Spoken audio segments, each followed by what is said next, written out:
Hello and welcome students, study roof में आपका स्वागत है।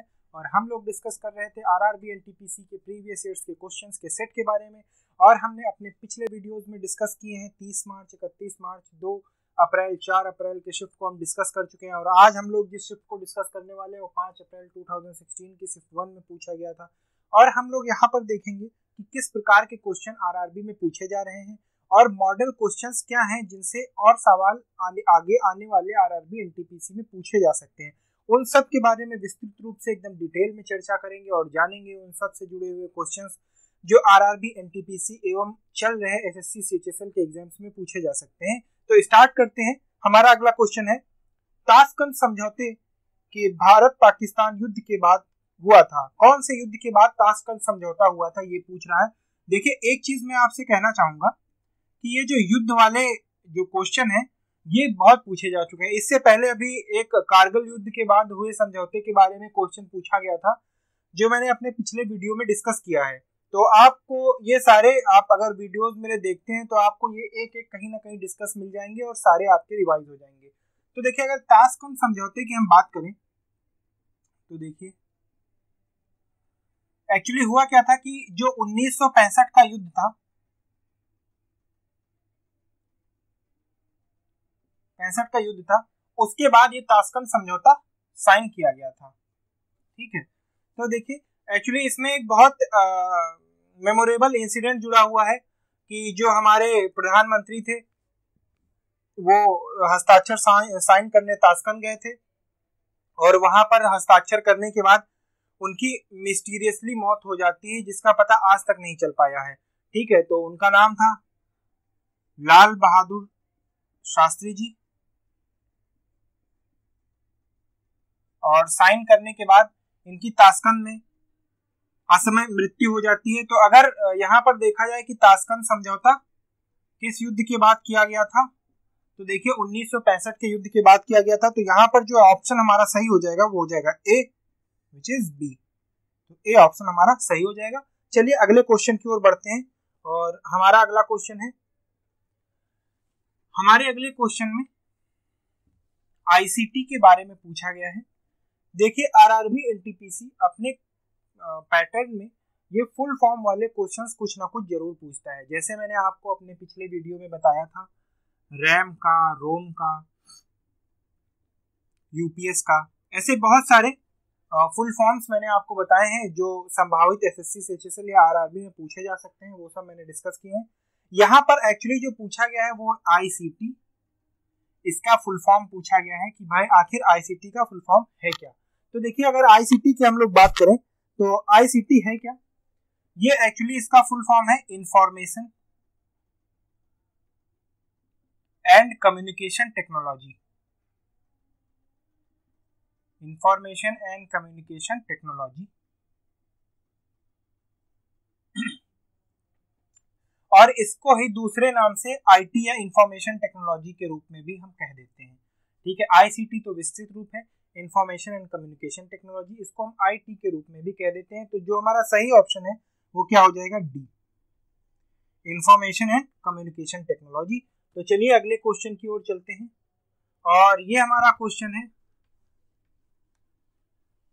इसमें ये पूछा गया है कि बारूद में मुख्यतः अंतर्विष्ट होता है।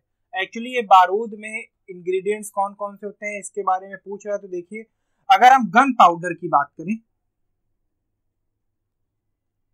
गन पाउडर या बारूद की, तो जान लेते हैं इसकी खोज चीन में 9वीं सदी में हुई थी। ठीक है, और इसमें कौन कौन से इंग्रेडिएंट्स होते हैं, देखिए सबसे पहला तो सल्फर होता है, दूसरा चारकोल होता है और तीसरा होता है पोटेशियम नाइट्रेट।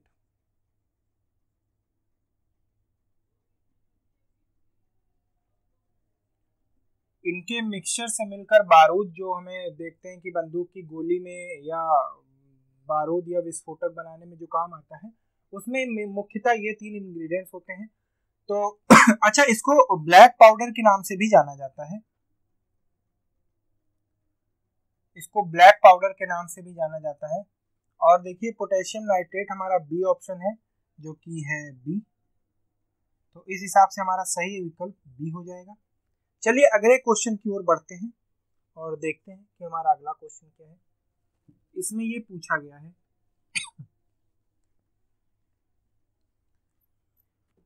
कि एक वयस्क मानव के मुख से मल द्वार तक का संपूर्ण पाचन क्षेत्र लगभग कितना बड़ा होता है। तो देखिए अगर मुंह की बात करें तो ये मुंह से ले जाकर और उसके बाद संपूर्ण पाचन क्रिया तक निकलने के बाद जो है ये पूछा है कि क्या लंबाई होती है।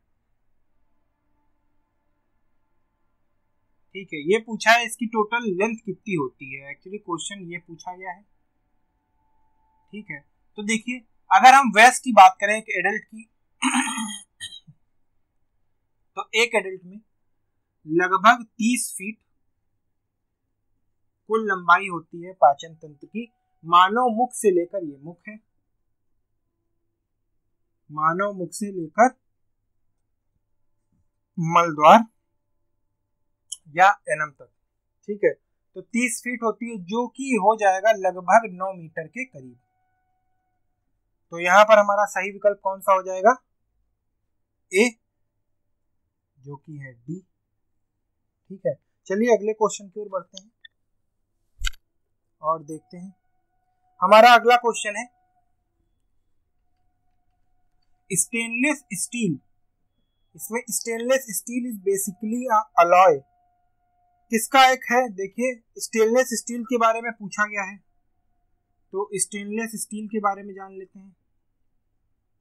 स्टेनलेस का मतलब होता है जिसमें जंग नहीं लगेगी या जंग नहीं लगती है, या जंग रोधी जिसे कहते हैं। ठीक है, इसको जंग रोधी बोलते हैं। तो देखिए ऐसे स्टील को बनाने के लिए हमें कार्बन, क्रोमियम,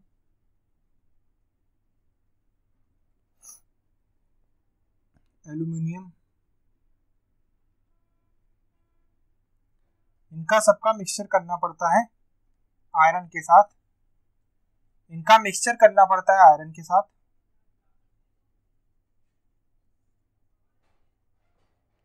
तब हमें जाकर कहीं स्टील मिलता है। तो एक तरीके से देखा जाए कि मिक्सचर ऑफ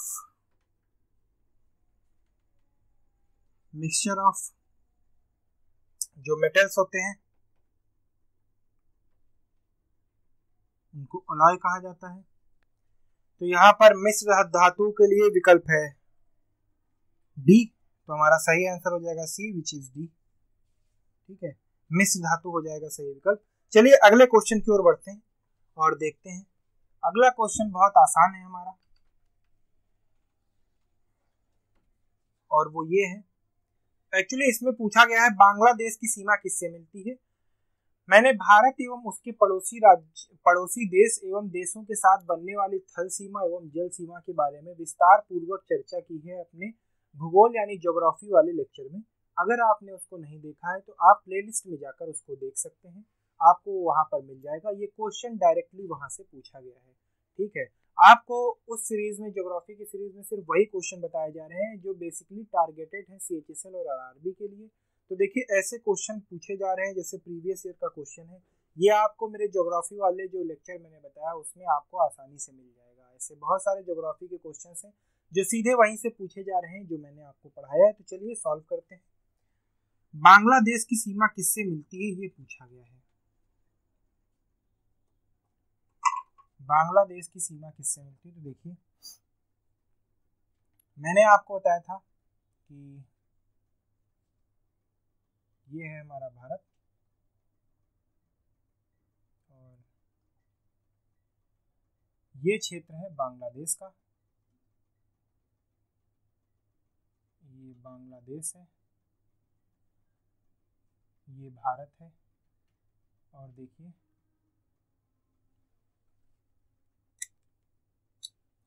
ये एक्चुअली बांग्लादेश की बाउंड्री है।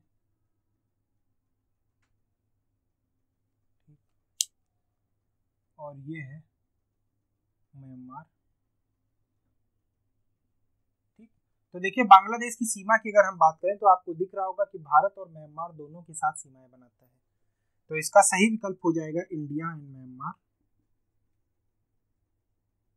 इंडिया एंड म्यांमार, जो कि इसका सही विकल्प है बी। बी विकल्प सही है जो कि ए में आता है। ठीक है, आप इसको थोड़ा कॉशियसली भरिएगा, ध्यान देकर भरिएगा, ये यहाँ पर ऑप्शंस में फंसाने की कोशिश करता है और यहाँ पर गलत हो सकता है। ठीक है, चलिए अगला क्वेश्चन डिस्कस करते हैं। हमारा अगला क्वेश्चन है, राज्यसभा को अन्य किस नाम से जाना जाता है? तो देखिए राज्यसभा और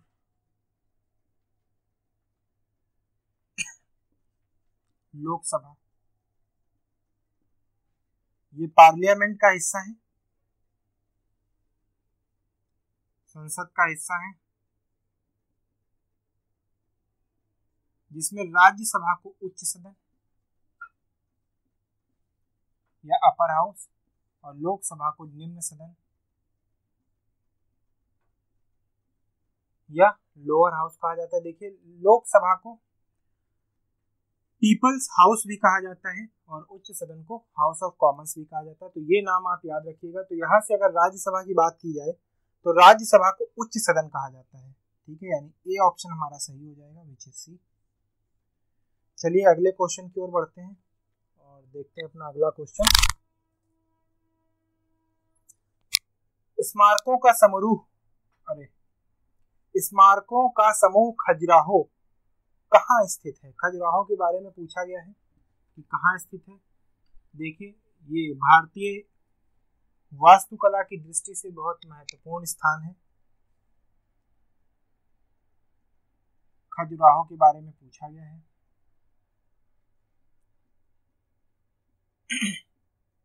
देखिए ये मध्य प्रदेश में है।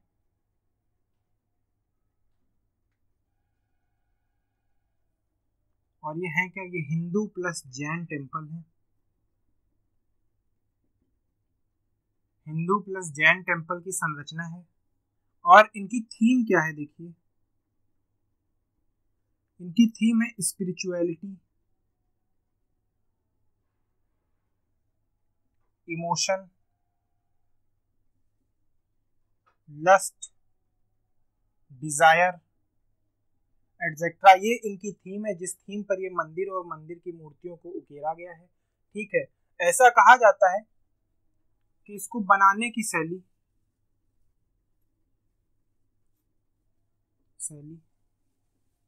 ऋषि वात्स्यायन के काम सूत्र पर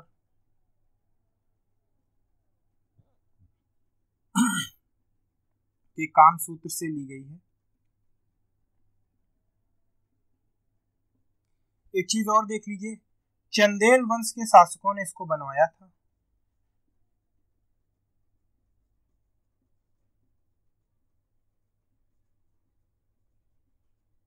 चंदेल वंश के शासकों ने इसको बनवाया था और समय था लगभग 1000 वर्ष पूर्व, 950 से 1050 एडी के करीब ये बने थे। चलिए अगले क्वेश्चन को डिस्कस करते हैं। हमारा अगला क्वेश्चन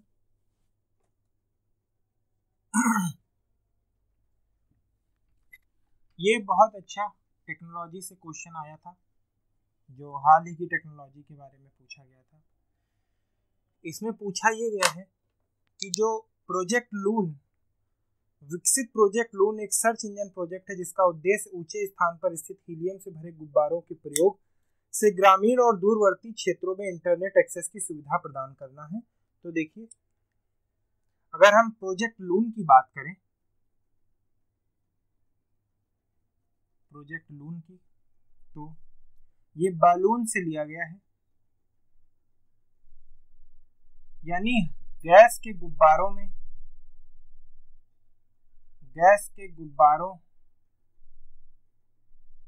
की मदद से ग्रामीण एवं दुर्गम क्षेत्रों में इंटरनेट की सुविधा।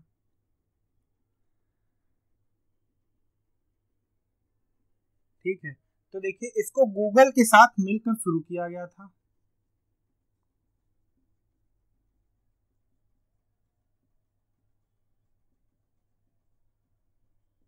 लेकिन सन 2018 में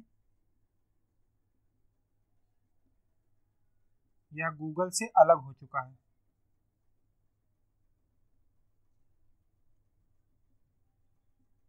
ठीक है, 2018 में यह गूगल से अलग हो चुका है। तो इन सारी बातों को भी आप याद रखिएगा। अगर मान लीजिए ऐसा क्वेश्चन दोबारा पूछा जाता है तो आपको पता रहना चाहिए कि प्रोजेक्ट लून में अब गूगल से अलग हो चुका है।